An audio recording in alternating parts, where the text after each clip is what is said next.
Good morning. Today I'm reading chapter 6 from our book, Why is Everyone Always Picking on Me? A Guide to Handling Bullies. That's written by Dr. Terence Webster-Doyle.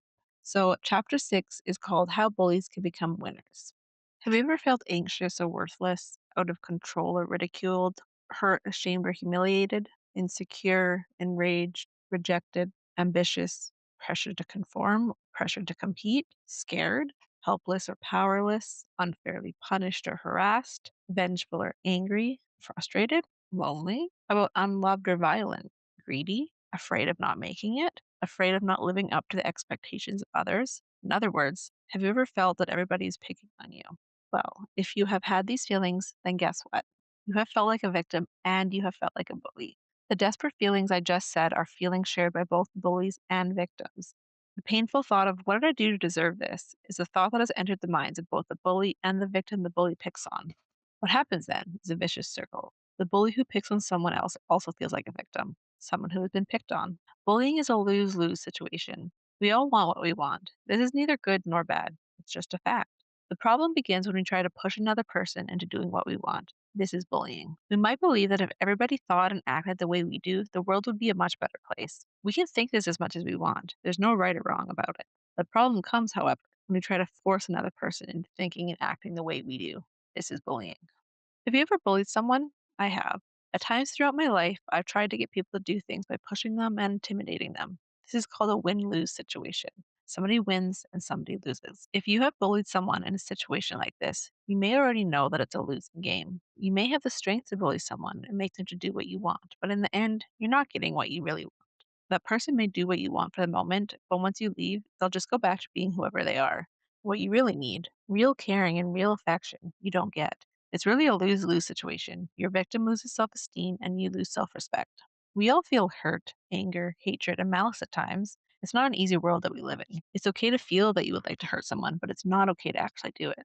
As human beings with clear thinking minds and respect for one another's humanity, we have the responsibility to not hurt each other and to deal with our thoughts and feelings in nonviolent ways. Unfortunately, sometimes we step over the line and someone does get hurt. We're not perfect. The most important thing to remember is to try each time to non-violently deal with your anger towards another.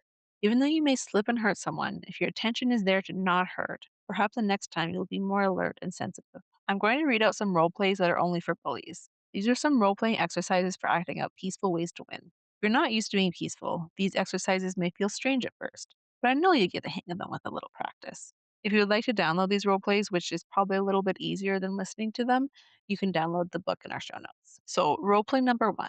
This is a bully's alter ego. Boy, I really feel like letting this kid have it. He's acting like a crybaby. The bully gets ready to punch the kid. Now, stop and think. The bully's second alter ego. Yeah, but what good would it do to hit this mama's boy? He's just trying to get sympathy. The bully unclenches their fist. And so the bully says out loud, "Why are you acting like such a wimp? You're just feeling sorry for yourself." So, some questions to think about from this are: how did it feel to get angry with the kid? How did it feel to almost punch him? How did it feel to let the fist go? And how did it feel to talk to the kid? All right, let's go into a second role play. So, this is the bully's first alter ego. I know she's better off than me. Look at those neat clothes and that supercar her parents drive. I feel like giving her a hard time. She's always showing off. Now stop and think. So the bully's second alter ego says, "Yeah, but who cares anyhow? I don't really like that type of dress. Maybe someday I'll earn enough money to have fine clothes. Why waste my time on this? I've got better things to do. She does look great, though." So then the bully says out loud, "Hi, Sarah. I like what you're wearing. You look great." So some questions to think about this are: how did it feel to get angry with Sarah? How did it feel to want to give her a hard time? How did it feel to let go of your hostile feeling? And how did it feel to give Sarah a compliment? So take some time to think about those questions and we'll go on to role play number three. So the bully's first alter ego says, "I know he bumped into me on purpose. I'll show him." Bully gets ready to punch the other person. Now they stop and think. The bully's second alter ego says, "He apologized, said it was an accident. Look at the look on his face. He's afraid of me." The bully relaxes. And then the bully says out loud, "Okay, I accept your apology. Accidents happen. Just be more careful next time." So some questions about this one are: how did it feel to get bumped into? What memories came to mind when you got bumped? Did the apology sound sincere? What did the fear in his face tell you? How did it feel to accept his apology? Again, take some time to think about these questions before we go on to role play number four. All right, so role play number four is the bully's first alter ego thinks, "What a stuck up kid she is. She won't even look at me. Think she's too good for me." Now they stop and think. The bully's second alter ego says, okay, she's stuck up. Why should I let that get to me? I'm okay. I don't need to walk around with my nose in the air. So the bully says out loud, I think you've got a problem. How come you're so stuck on yourself? You could have more friends if you weren't so conceited. So some questions to think about for this are, how did you get the thought she was too good for you? How did it make you feel to think of her as stuck up?